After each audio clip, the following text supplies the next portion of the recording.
ना कहां पे है? नाइजर नदी का मुहाना कहां पे है? गुयाना की खाड़ी में है। कहां पे है?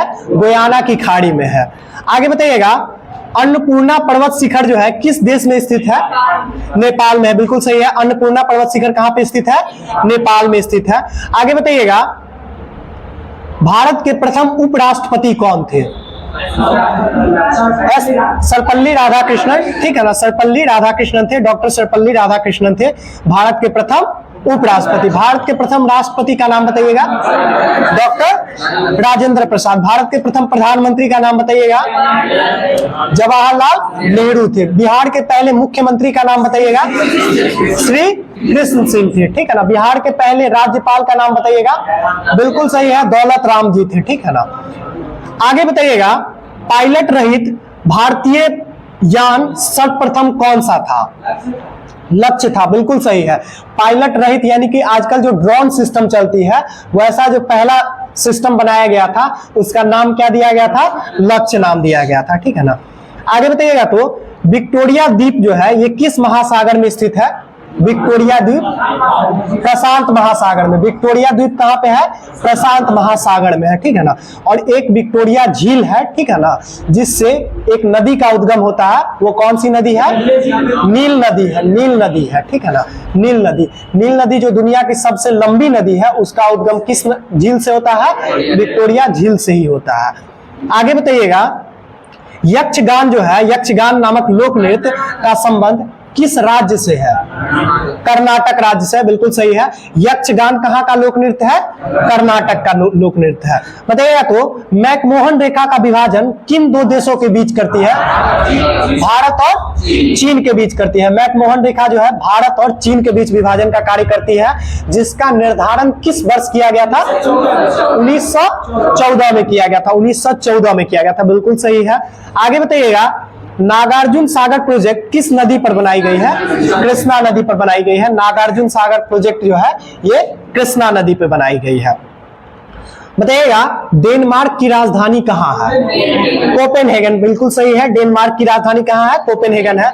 बताइएगा, तो बीसीजी का टीका जो बच्चे को जन्म के 1 घंटा के उपरांत ही लगाया जाता है वो किस बीमारी से रक्षा करने के लिए लगाया जाता है? बिल्कुल सही है। यक्ष्मा तपेदिक या फिर टीबी जिसको ट्यूबरक्लोसिस बोलते हैं ना, उसी के लिए लगाया जाता है बीसीजी का टीका। बताइएगा, तो बीसीजी में जी शब्द किसके लिए प्रतिपादित किया जाता है? ग्यूरिन के लिए। जी शब्द किसके लिए? ग्यूरिन के लिए। बैसिलस कैलमेट ग्यूरिन होता है। ठीक है ना, बीसीजी। और ये कैलमेट जो है इन्हीं के नाम पे रखा गया। ये मतलब एक वैज्ञानिक थे जो इसका खोज किए थे। ठीक है ना, बीसीजी टीका का। आगे बताइएगा, ट्रिप्सिन नामक एंजाइम का निर्माण हमारे शरीर के किस अंग के द्वारा किया जाता है? अमाशय या अग्न्याशय? अग्न्याशय के द्वारा। ठीक है ना। अग्न्याशय यानी कि पेनक्रियाज जिसको बोलते हैं। ठीक है ना। पेनक्रियाज के द्वारा ट्रिप्सिन नामक एंजाइम का मतलब कि उसका निर्माण किया जाता है। बताइएगा, तो नेपोलियन बोनापार्ट जो है ये किस देश के निवासी थे? फ्रांस के निवासी थे। नेपोलियन बोनापार्ट कहाँ के थे? फ्रांस के थे। फ्रांसीसी थे ये। आगे बताइएगा, अंतरराष्ट्रीय हॉकी मैच की अवधि कितनी मिनट की होती है? 70 मिनट की होती है। ठीक है ना, 70 मिनट की इंटरनेशनल हॉकी। 70 मिनट। 70 मिनट क्या हुआ? फुटबॉल 90 मिनट का होता है। और ये अंतरराष्ट्रीय हॉकी की बात कर रहे हैं, तो अंतरराष्ट्रीय हॉकी कितने मिनट की होती है? 70 मिनट की होती है, यानी 1 घंटा 10 मिनट का होता है। बताइएगा, तो निमोनिया शरीर की किस अंग को प्रभावित करती है? फेफड़ा को या श्वास नली को? फेफड़ा को। एकदम इसमें क्लियर रहना है। ठीक है ना। निमोनिया जो है वो फेफड़ा को प्रभावित करती है। और निमोनिया होता कुछ भी नहीं है, जब फेफड़ा के किसी भाग में पानी भर जाता है ना, ठीक है ना, एल्वोलाई में पानी भर जाता है, पुट्टिका में पानी भर जाता है, उसी बीमारी को नाम दे दिया जाता है निमोनिया। जो जनरली किस कारण से होती है इसका मतलब माइक्रो ऑर्गेनिज्म क्या होता है? तो बैक्टीरिया होता है। ठीक है ना। जनरली बैक्टीरिया होता है, लेकिन कभी कभी वायरल निमोनिया भी होता है। ठीक है ना, यानी कि विषाणु से भी होता है। जो कि हमेशा फेफड़ा में ही होगा। निमोनिया जो है वो फेफड़ा की बीमारी है। और अभी जो एक बीमारी चली थी जिसका नाम था कोविड 19, ठीक है ना, वो किस अंग को प्रभावित करती थी? श्वास नली को प्रभावित करती थी, मेनली श्वास नली को प्रभावित करती थी, ठीक है ना। कोविड 19 में श्वास नली प्रभावित होती थी और फेफड़ा तो होगी ही, ठीक है ना। आगे बताइएगा, भारतीय राष्ट्रीय कांग्रेस की पहली महिला अध्यक्ष कौन बनी थी? एनी बेसेंट जी थी, ठीक है ना। भारतीय राष्ट्रीय कांग्रेस की पहली महिला अध्यक्ष कौन थी? एनी बेसेंट थी। आगे बताइएगा, ब्लैक पैगोडा के रूप में किस मंदिर को जाना जाता है? कोणार्क के सूर्य मंदिर को, ब्लैक पैगोडा के नाम से कोणार्क के सूर्य मंदिर को जाना जाता है। और एक बात याद रखिएगा कोणार्क के सूर्य मंदिर के बारे में, रविंद्रनाथ टैगोर के द्वारा इसी मंदिर के बारे में कहा गया था कि यहाँ पत्थरों की भाषा इंसान की भाषा से आगे निकल चुकी है। वो किस मंदिर के बारे में टिप्पणी किए थे? कोणार्क के सूर्य मंदिर के बारे में। कोणार्क के सूर्य मंदिर का निर्माण किसके द्वारा करवाया गया? नरसिंहवर्मन प्रथम के द्वारा, नरसिंहवर्मन प्रथम के द्वारा करवाया गया था, बिल्कुल सही है। आगे बताइएगा, विश्व की सबसे बड़ी मंदिर अंकोर वाट का सूर्य मंदिर है। इस मंदिर का निर्माण किसके द्वारा करवाया गया? बिल्कुल सही है, सूर्यवर्मन के द्वारा करवाया गया था, ठीक है ना, इसको याद रखिएगा, सूर्यवर्मन के द्वारा करवाया गया था। विश्व की सबसे बड़ी मंदिर जो है वो कंबोडिया में अंकोर वाट का सूर्य मंदिर है, जिसका निर्माण किसके द्वारा? सूर्यवर्मन के द्वारा ही करवाया गया था, ठीक है ना। क्या हुआ? कंबोडिया में, कंबोडिया एक देश है, ठीक है ना, कंबोडिया, लाओस, थाईलैंड वगैरह देश है ना। आगे बताइएगा, क्रायोलाइट किस धातु का अयस्क है? एल्युमिनियम का, बिल्कुल सही है। क्रायोलाइट किस धातु का अयस्क है? एल्युमिनियम का, ठीक है ना। बॉक्साइट बताइएगा किसका अयस्क है? एल्युमिनियम का है। क्रायोलाइट और बॉक्साइट जो है ये एल्युमिनियम धातु का अयस्क है। बताइएगा तो मुगल साम्राज्य के संस्थापक के रूप में कौन जाने जाते हैं? बाबर। मुगल साम्राज्य की स्थापना किसके द्वारा? बाबर। कब? 1526 में, पानीपत की प्रथम युद्ध जीतने के बाद ही। और किससे जीते थे पानीपत की प्रथम युद्ध? इब्राहिम लोदी। लोदी वंश का अंतिम शासक कौन है? इब्राहिम लोदी ही थे, बिल्कुल सही है। आगे बताइएगा, गोबर गैस का मुख्य घटक क्या है? मीथेन। गोबर गैस का मुख्य घटक क्या है? मीथेन है, ठीक है ना। गोबर गैस का मुख्य घटक मीथेन है। देखिए, जितने भी आपको प्राकृतिक रूप से जहां से गैस निकलेगी ना, ठीक है ना, उसमें जो मेन गैस होगी वो गैस क्या चीज होगी? मीथेन ही होगी, ठीक है ना। आगे बताइएगा, वेल्डिंग में किसका प्रयोग किया जाता है? जनरली इसको गैस वेल्डिंग के नाम से जाना जाता है। एसिटिलीन का। किसका प्रयोग किया जाता है? एसिटिलीन का प्रयोग किया जाता है। और एसिटिलीन के साथ एक और गैस को मिक्स किया जाता है, जो कौन सी गैस होती है? ऑक्सीजन गैस होती है। ऑक्सीजन गैस होती है। आप देखते होंगे, कभी जाते होंगे जहां पे गैस वेल्डिंग होती है, वहां पे देखते होंगे कि बगल में बहुत सारा एक सिलेंडर है रखा हुआ और वहां पे बहुत सारा चूना टाइप का ढेर लगा हुआ रहता है। कभी गौर किए हैं? वो चूना टाइप का जो ढेर होता है वो ज्यादा कुछ नहीं होता है, वो कार्बाइड जो मिलती है ना, कार्बेट, जिसको कार्बेट के रूप में जानते हैं, वही कार्बेट होती है, ठीक है ना। कार्बेट को क्या किया जाता है? एक सिलेंडर में भरा जाता है और उसमें पानी डाला जाता है, और जैसे ही कार्बेट पे पानी का, कैल्शियम कार्बेट पे जैसे ही पानी का उस पे ये होता है, छिड़काव होता है, तो उसमें से एसिटिलीन गैस निकलती है, ठीक है ना। कौन सी गैस? एसिटिलीन गैस निकलती है। और एसिटिलीन गैस का प्रज्वलन जो है वो बहुत उच्च होता है, ठीक है ना। यहाँ तक कि एलपीजी, मीथेन वगैरह से भी ज्यादा टेम्परेचर पे चलती है, जिस कारण से लोहा वगैरह को भी पिघला करके वेल्डिंग कर देती है, ठीक है ना। और हम लोग जो कृत्रिम रूप से फल को भी पकाते हैं वो उसी गैस के प्रयोग से पकाते हैं। तब ना देखते हैं कि कार्बेट मार्केट से खरीद के लाए, क्या नहीं समझे? कार्बेट मार्केट से खरीद के लाते हैं और उस पे पानी का छिड़काव कर देते हैं और उसको फल को डाल के ढक देते हैं और उसी एसिटिलीन गैस से फल पक जाती है। और बताइएगा, प्राकृतिक रूप से फल को पकाने के लिए कौन सी गैस जिम्मेदार होती है? एथिलीन। एथिलीन, ठीक है ना, एथिलीन। ये सब क्वेश्चन है, बहुत इजी क्वेश्चन है, बार बार सुना हुआ है, लेकिन ये सब क्वेश्चन को हम बार बार इसलिए करवाते हैं कि इन सब क्वेश्चन को किसी भी सूरत हाल में गलती करना ही नहीं है, क्योंकि आप यहां अगर गलती कर दिए तो आप रिजल्ट से चूक गए, क्योंकि भारी क्वेश्चन में तो गलती होना ही है। तो ये सब हल्का क्वेश्चन तो किसी भी सूरत में नहीं गलती होना चाहिए, और कोई भी क्वेश्चन हल्का और भारी नहीं होता है, ये बात जान लीजिए। सभी क्वेश्चन का मार्क्स तो बराबर ही होता है ना, तो इसके लिए जो क्वेश्चन आपको अच्छा से आसानी से नंबर दिलाए वही अच्छा क्वेश्चन हुआ ना। आगे बताइएगा, विश्व मानवाधिकार दिवस किस तिथि को मनाई जाती है? दिसंबर माह में, 10 दिसंबर को। विश्व मानवाधिकार दिवस 10 दिसंबर को मनाई जाती है। आगे बताइएगा, मध्यकालीन भारतीय इतिहास में अस्थाई सेना रखने के लिए कौन सा शासक जिम्मेदार था? बिल्कुल सही है, स्थानीय शासन में जो रखता था सेना, वो कौन रखता था? तो अलाउद्दीन खिलजी रखता था। बिल्कुल सही है। आगे बताइएगा, पूरे विश्व में संचार का सबसे तेज और सस्ता साधन क्या है? इंटरनेट है। संचार का सबसे सस्ता साधन क्या है? तो अगर ईमेल ऑप्शन में रहे तो ईमेल, नहीं तो इंटरनेट तो है ही, ठीक है ना। आगे बताइएगा, तो नगर नियोजन किस सभ्यता का प्रमुख विशेषता था? सिंधु सभ्यता का, ठीक है ना, सिंधु सभ्यता का। और पूछेगा भी कि सिंधु सभ्यता का सबसे प्रमुख गुण क्या था? तो यही नगरीय सभ्यता थी, नगर नियोजन ही था। बताइएगा, तो ब्रेस्ट स्टॉक शब्द का संबंध किस खेल से है? तैराकी से है, ठीक है ना। ब्रेस्ट स्टॉक शब्द का संबंध किससे है? तैराकी से। ये ब्रेस्ट स्टॉक कुछ भी नहीं होता है, ठीक है ना। देखते होंगे जब कुछ लोग तैरते हैं तो वो बहुत हाथ पैर चलाते हैं, ठीक है ना, तो उसको बोलते हैं फ्री स्टाइल। क्या बोलते हैं उसको? Free style. और कुछ लोग को देखिएगा कि एकदम सीना के बल एकदम आसानी से ज्यादा बिना हलचल किए हुए तैरते हैं, उसको बोलते हैं ब्रेस्ट स्ट्रोक, ठीक है ना। तो फ्री स्टाइल क्या होता है? किधर भी कैसे भी हाथ पैर मार के आगे बढ़ रहे हैं पानी में, तो वो फ्री स्ट्रोक होता है। और ब्रेस्ट स्ट्रोक क्या होता है? मतलब फ्री स्टाइल होता है, और ये ब्रेस्ट स्ट्रोक होता है जो सीना के बल तैरते हैं। इन दोनों शब्दावली का संबंध किससे है? तैराकी से है। बटरफ्लाई का भी संबंध तैराकी से ही है।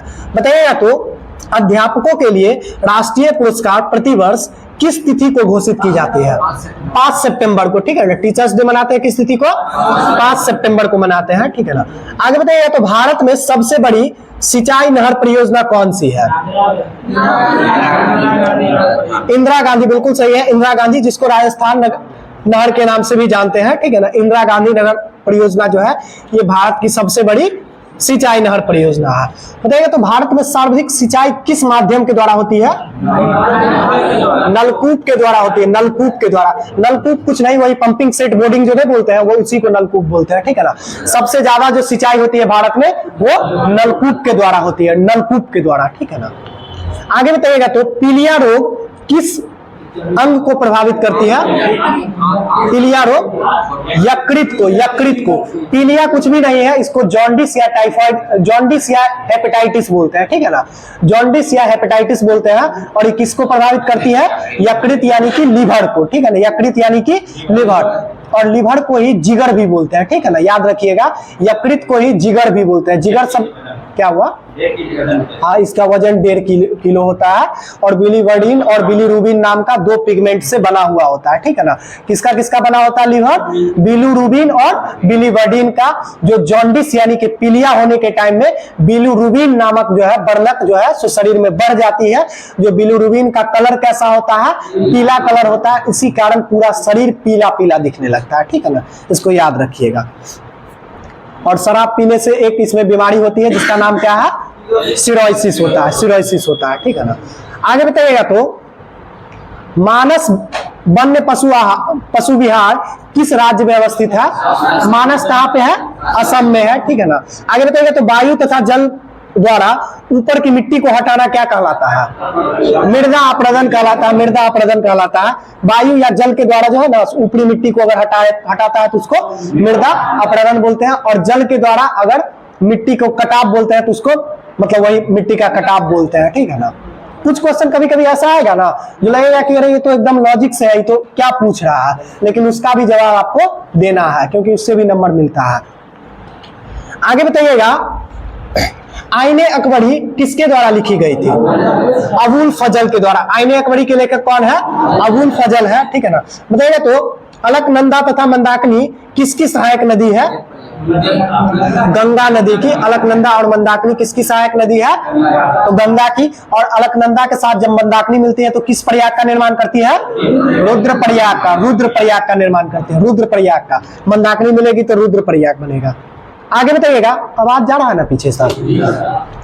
आगे बताइएगा, सरक्रिक रेखा कहाँ अवस्थित है? गुजरात के कच्छ रण में, ठीक है ना। गुजरात के कच्छ के रण में। और ये सरक्रिक रेखा किन 2 देशों के बीच है? भारत और पाकिस्तान के बीच है। भारत और पाकिस्तान के बीच है, गुजरात में कच्छ के रण में है। आगे बताइएगा, तो नक्सलवादी आंदोलन कहाँ पे पनपी थी? नक्सलवादी आंदोलन, ये पश्चिम बंगाल में पनपी थी। नक्सलवादी आंदोलन, इसका जड़ कहां पे था, कहां पे पनपा था? पश्चिम बंगाल में, ठीक है ना। आगे बताइएगा, पश्चिम बंगाल के मुख्यमंत्री का नाम बताइएगा। ममता बनर्जी है, और याद रखिएगा भारत की एकमात्र महिला मुख्यमंत्री अभी है, ठीक है ना। आगे बताइएगा, भारतीय पुरातात्विक सर्वेक्षण विभाग की स्थापना कहां पे की गई थी? भारतीय पुरातात्विक सर्वेक्षण विभाग की स्थापना कोलकाता में, कोलकाता में, कोलकाता में। भारतीय पुरातात्विक सर्वेक्षण विभाग की स्थापना कोलकाता में की गई थी, और अभी भी संस्थान कहां पे है? कोलकाता में ही है। आगे बताइएगा, तो किसी देश द्वारा आयातों पर लगाए गए कर को क्या कहते हैं? टैरिफ कर कहते हैं, ठीक है ना। किसी देश से अगर आप सामान इंपोर्ट करते हैं, यानी कि कोई देश से आप अगर मान लीजिए कि आईफोन मंगवाते हैं, और भारत सरकार जो उस पर कर लगाएगा कि आप आईफोन खरीदे हैं तो आपके घर में तो कुछ आया भी है, कुछ हमको भी दे दीजिए, तो वो जो मांगेगा कर, वो कैसा कर होगा? उस कर का नाम है टैरिफ कर। क्या नाम है? टैरिफ कर नाम है, ठीक है ना। और आप अगर आईफोन यहाँ पे घर पे बनाते हैं, यानी कि आप अगर भारत में बनाते हैं, तब भारत सरकार अगर आईफोन कंपनी पे जो कर लगाएगी, उस कर का क्या नाम है? तो मोड वेट और सैन वेट, ठीक है ना। दो वेट लगाते हैं, मोड वेट और सैन वेट, ठीक है ना। मोड वेट और सैन वेट, अगर भारत में आईफोन बना तब जो कर लगेगा वो कौन लगेगा? सैन वेट और मोड वेट। और अगर आईफोन अगर चाइना से या फिर अमेरिका से बन करके आया है और उस पर अगर कर लगेगा तो कौन सा कर लगेगा? टैरिफ कर लगेगा। इसको याद रखिएगा। क्या हुआ? इसको मतलब उसका नाम ही वही है, ठीक है ना। मोड वेट और सेन वेट, ठीक है ना, उसका वही नाम ही है। आपको हिंदी में भी मौ कर मो डॉ ऐसे करके ही मिलेगा लिखा हुआ। हाँ हाँ, इंग्लिश से भी मिलेगा। आगे बताइएगा, भारत में बेरोजगारी संबंधी आंकड़े किसके द्वारा जारी की जाती है? एनएसएसओ के द्वारा, एनएसएसओ के द्वारा, ठीक है ना। बेरोजगारी संबंधित आंकड़े किसके द्वारा? एनएसएसओ के द्वारा जारी की जाती है, ठीक है ना। बताइएगा, तो दक्षिण ध्रुव का अक्षांश कितना डिग्री होगा? दक्षिण ध्रुव का 90 डिग्री। दक्षिण ध्रुव का अक्षांश कितना होगा? 90 डिग्री, ठीक है ना। आगे बताइएगा, तो पनीर जो है ये कैसा रसायन का उदाहरण है? मतलब रासायनिक प्रकृति इसका क्या है? जेल का उदाहरण है, ठीक है ना। पनीर जो है ना जेल का उदाहरण है, मतलब इसका प्रकृति बोल लीजिए या फिर अवस्था बोल लीजिए। तो पनीर कैसा है? जेल की तरह बिहेव करता है। आगे बताइएगा, तो बानर सेना और मंजरी सेना का संबंध किस आंदोलन से है? सविनय अवज्ञा आंदोलन, ठीक है ना। सविनय अवज्ञा आंदोलन, इसमें मिस्टेक कर जाते हैं हम लोग भी। कितना बार भारत छोड़ो लगाए हुए हैं, टिकी हुए, ठीक है ना। बानर सेना और मंजरी सेना का संबंध सविनय अवज्ञा आंदोलन से है, ठीक है ना। आगे बताइएगा, तो हवा का वाष्प घनत्व कितना होता है? 14.4, बिल्कुल सही है। हवा का वाष्प घनत्व कितना होता है? 14.4 होता है। आगे बताइएगा, तो बिजली चमकने पर कौन सी गैस का उत्पादन होता है? इसमें लिखा हुआ है NO2, ठीक है ना, लेकिन ये गलत लिखा हुआ है। NO गैस का उत्पादन होता है, ठीक है ना, NO का, इसमें NO2 लिखा हुआ है। बिजली चमकने पर NO गैस का उत्पादन होता है, ठीक है ना। आगे बताइएगा, वर्धानता एक कैसी रोग है? तो ये हाँ अनुवांशिकी रोग है, ठीक है ना, जेनेटिक रोग है ये, ठीक है ना। आगे बताइएगा, तो अमोनियम क्लोराइड का जलीय विलयन प्रकृति में कैसा होगा? अम्लीय होगा, ठीक है ना। अमोनियम क्लोराइड का जलीय विलयन जो है प्रकृति में अम्लीय होगा, ठीक है ना। बताइएगा, तो धातु का ऑक्साइड है वो प्रकृति में कैसा होगा? क्षारीय होगा। और अधातु का ऑक्साइड अम्लीय होगा। बताइएगा, तो दो उभयधर्मी ऑक्साइड का उदाहरण दीजिए। तो बिल्कुल सही है, Al2O3 हो गया, ZnO हो गया, CO हो गया, ठीक है ना। ये सब कैसा है? उभयधर्मी ऑक्साइड है। मतलब मन होगा तो किसके तरह? क्षारीय की तरह बिहेव कर लेंगे, मन होगा तो अम्लीय की तरह बिहेव कर लेंगे, ठीक है ना। आगे बताइएगा, किसी वस्तु का संवेग किस पर निर्भर करता है? द्रव्यमान और वेग। ऐसा वाला जब भी आएगा ना, ठीक है ना, एक चीज बता देते हैं, ऐसा वाला जब भी क्वेश्चन आएगा कि किस पर निर्भर करता है, तो आप सिंपली सोचने का कोशिश कीजिएगा कि जो पूछ रहा है क्या उसका कोई फॉर्मूला होता है, ठीक है ना। उसका जो फॉर्मूला होगा ना, उसमें फॉर्मूला में जो जो टर्म आएगा ना, उसी पर वो निर्भर करेगा, ठीक है ना। जैसे अभी पूछा संवेग, हमको नहीं अगर याद है तो मोमेंटम का क्या फॉर्मूला होता है? P बराबर क्या होता है? M × V होता है, यानी कि मास और वेलोसिटी, यानी कि द्रव्यमान और वेग, ठीक है ना, द्रव्यमान और वेग पर निर्भर करेगा। त्वरण किस पर निर्भर करता है? त्वरण किस पर निर्भर करता है? वेग और समय पर, वेग और समय पर। आप फॉर्मूला लिखने का कोशिश कीजिएगा, ठीक है ना। तो A बराबर क्या लिखेंगे? v minus you by T, ठीक है ना, v minus you by T. तो v पर और t पर निर्भर करेगा, यानी कि वेग और समय पर निर्भर करेगा। इंपल्स बताइएगा किस पर? आवेग किस पर निर्भर करेगा? आवेग, समय और वेग पर, बिल्कुल सही है। इंपल्स यानी कि आवेग का फॉर्मूला ही क्या होता है?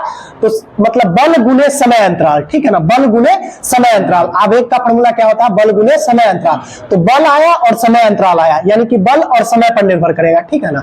इसी तरह से किसी का भी पूछेगा ना तो उसका फॉर्मूला पे ही वो निर्भर करेगा, इसको ध्यान रखिएगा। वही पूछेगा अगर काइनेटिक एनर्जी यानी कि उसको क्या बोलते हैं, गतिज ऊर्जा, किस पर निर्भर करती है? तो किस पर निर्भर करेगी? द्रव्यमान और वेग पर निर्भर करती है, क्योंकि हाफ एम वी स्क्वायर होता है। एम और भी आया तो यानी कि मास और वेलोसिटी आया, ठीक है ना। आगे बताइएगा,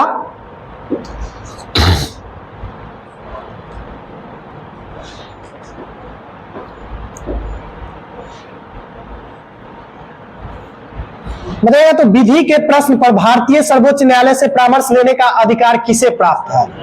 राष्ट्रपति को, ठीक है ना। यानी कि कानून पर अगर कोई राय लेना है तो वो कौन ले सकता है? राष्ट्रपति ले सकता है, ठीक है ना। राष्ट्रपति ले सकता है। किससे ले सकता है? सर्वोच्च न्यायालय से ले सकता है, सर्वोच्च न्यायालय से ले सकता है, ठीक है ना। बताइएगा तो सोनार का प्रयोग किसके लिए किया जाता है? किसके लिए? समुद्र के अंदर या फिर जल के अंदर छुपी हुई वस्तुओं का पता लगाने के लिए, या फिर नाविकों के द्वारा प्रयोग किया जाता है, ठीक है ना। मतलब हाँ, नौ संचालन में किया जाता है। सोनार का फुल फॉर्म बताइएगा, ठीक से सोच के बताइए। देखिए SONAR होता है, तो S से क्या हो जाएगा? साउंड। उसके बाद O से क्या हो जाता है? हाँ, साउंड नेविगेशन एंड रेंजिंग हो जाता है, ठीक है ना। साउंड SO से साउंड हो जाता है, ठीक है ना।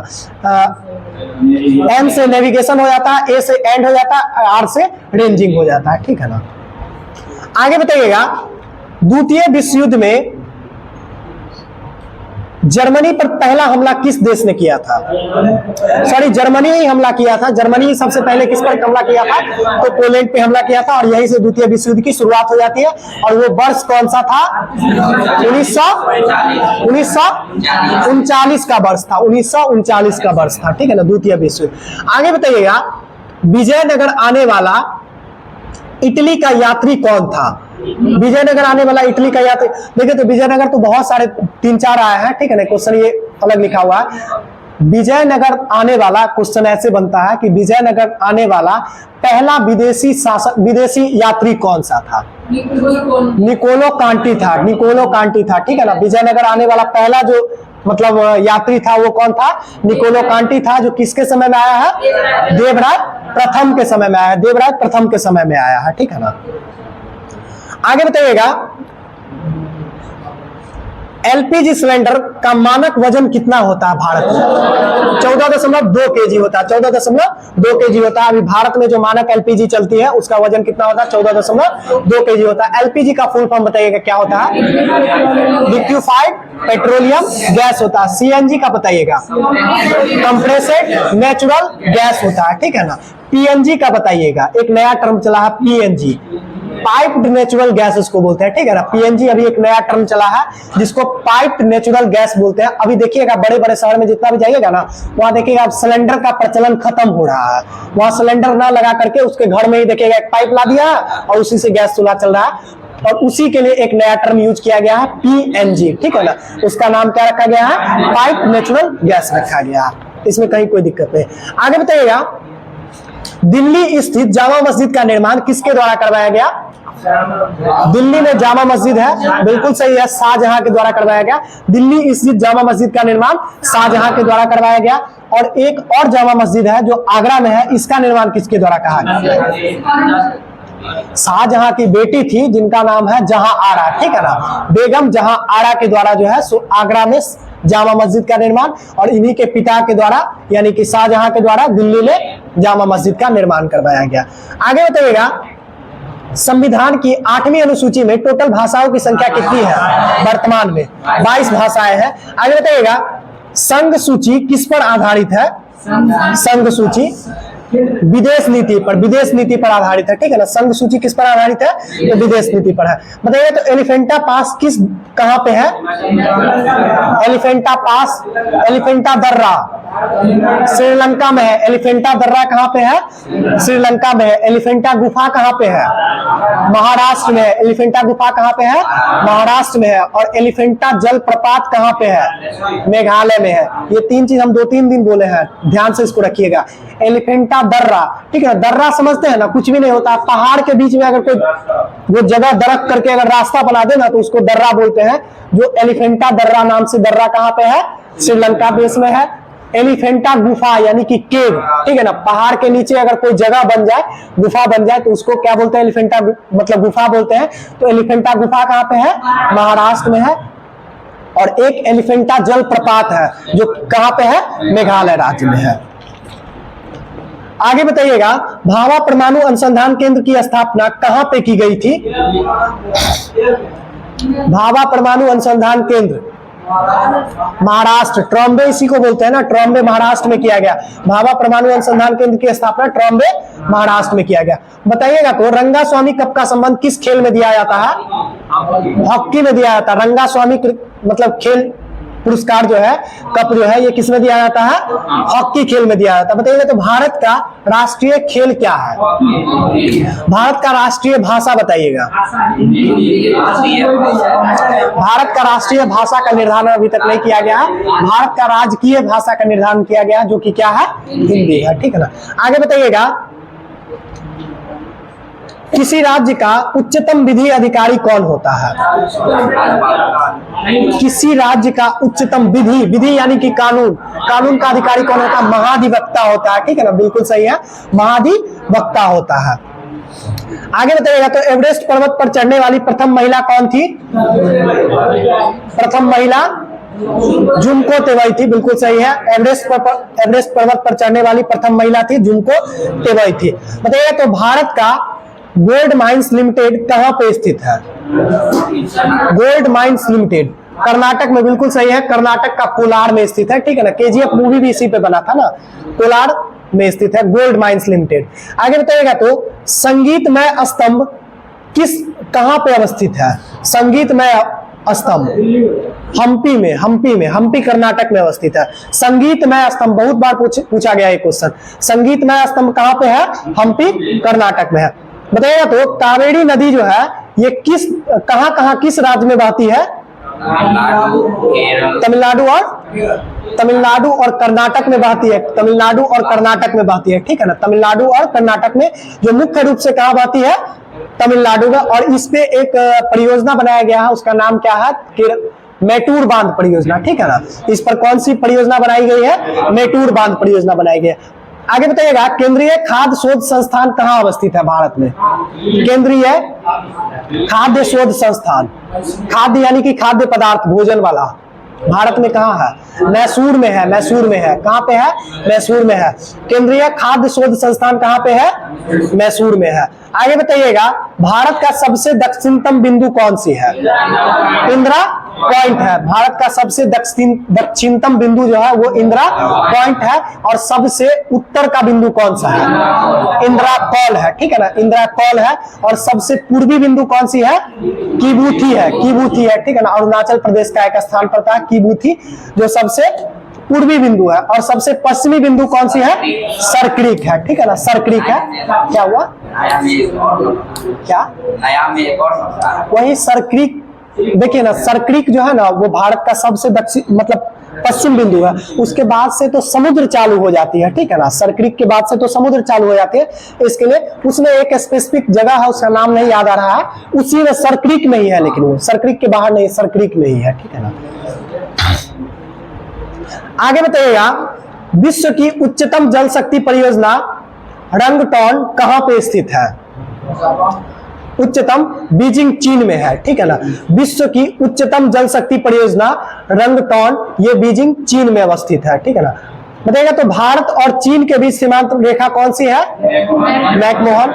आगे बताइएगा, नाचने वाली लड़की की मूर्ति कहां से प्राप्त हुई है? मोहनजोदड़ो से, ठीक है ना। नाचने वाली लड़की की मूर्ति कांस्य प्रतिमा कहां से प्राप्त हुई है? मोहनजोदड़ो से ही प्राप्त हुई है। आगे बताइएगा, तो हड़प्पा सभ्यता में मोहर किसकी बनी होती थी? सेल खड़ी की बनी होती है, ठीक है ना। हड़प्पा सभ्यता में जो मोहरें बनी हुई थी वो किसकी बनी हुई थी? सेल खड़ी की बनी हुई थी। आगे बताइएगा, तमिलनाडु में एकमात्र ऐसा गांव है भारत का जहां पे अभी भी संस्कृत बोली जाती है और पूर्ण रूपेण संस्कृत बोली जाती है। कौन सा जगह है? कांची। कौन सा जगह है? कांची, ठीक है ना। तमिलनाडु का एकमात्र गांव है कांची, जो भारत का ऐसा गांव है जहां पर टोटल संस्कृत बोली जाती है। आगे बताइएगा, तो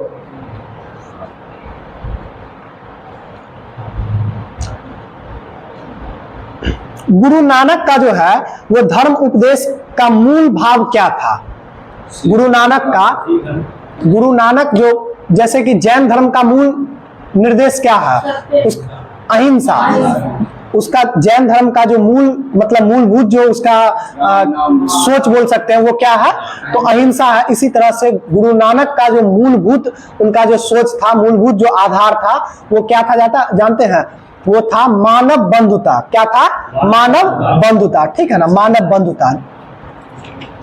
आगे बताइएगा, भारत छोड़ो आंदोलन किस तिथि को अगस्त माह में प्रारंभ हुई थी? 8 अगस्त को, ठीक है ना। 8 अगस्त में ही वर्धा कन्वेंशन में जो है सो पारित होती है कांग्रेस में, और उसी तिथि को जो है सो चालू हो जाती है भारत छोड़ो आंदोलन। और साल कौन सा था? 1942 का साल था।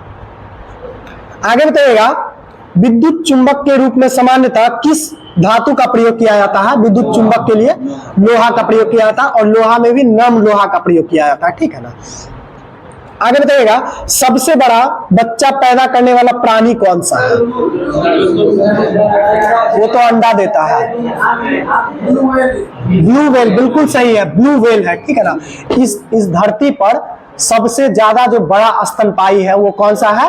ब्लू व्हेल ही है, ठीक है ना। और सबसे बड़ा बच्चा भी ब्लू व्हेल ही देती है, ठीक है ना।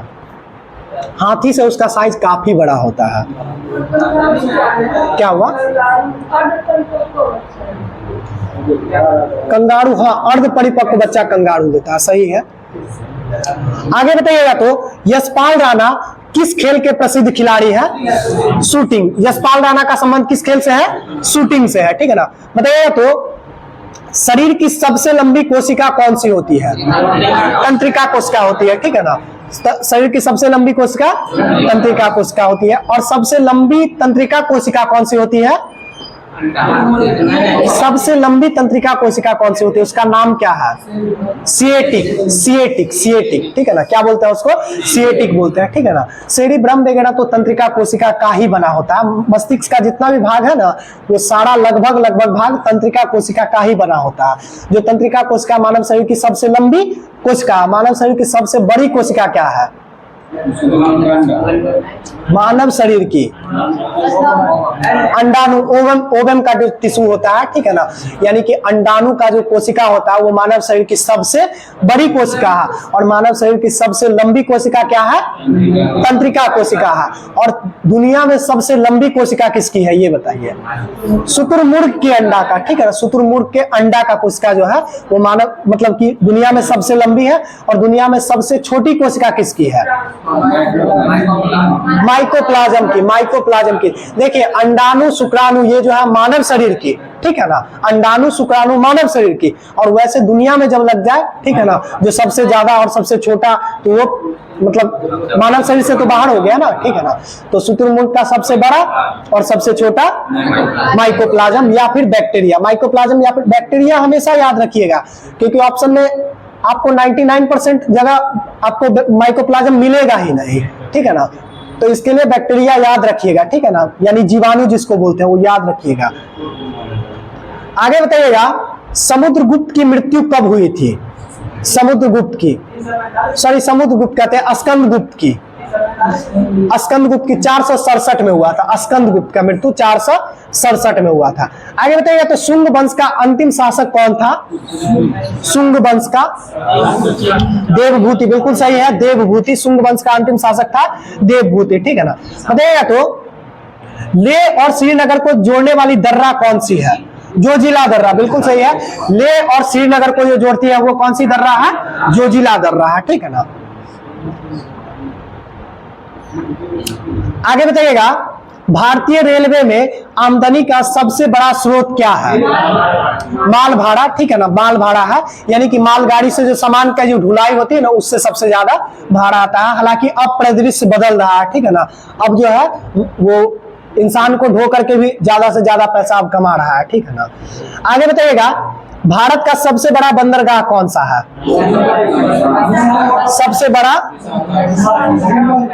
सबसे बड़ा है नेवा शोभा, जो मुंबई में है, ठीक है ना। और हाँ, नेवा शोभा मुंबई वाला। और सबसे गहरा बंदरगाह कौन सा है? तो विशाखापट्टनम है, विशाखापट्टनम है, ठीक है ना। आगे बताइएगा, राष्ट्रीय मशरूम अनुसंधान एवं प्रशिक्षण संस्थान कहाँ है? ये सोलन में है, सोलन में है। और सोलन आई थिंक ये हिमाचल प्रदेश में पड़ता है, ठीक है ना। सोलन कहाँ पड़ता है? हिमाचल प्रदेश में पड़ता है। ये राष्ट्रीय मशरूम अनुसंधान और प्रशिक्षण केंद्र है। आगे बताइएगा, उत्तराखंड की प्रसिद्ध तीर्थ स्थल बद्रीनाथ किस नदी के किनारे अवस्थित है? अलकनंदा नदी के किनारे, अलकनंदा के किनारे है, ठीक है ना। लास्ट क्वेश्चन बताइएगा, भारत में सबसे अधिक कौन सी मिट्टी पाई जाती है? जलोढ़ मिट्टी पाई जाती है, ठीक है ना, जलोढ़ मिट्टी पाई जाती है। छोड़ देते हैं आज के लिए।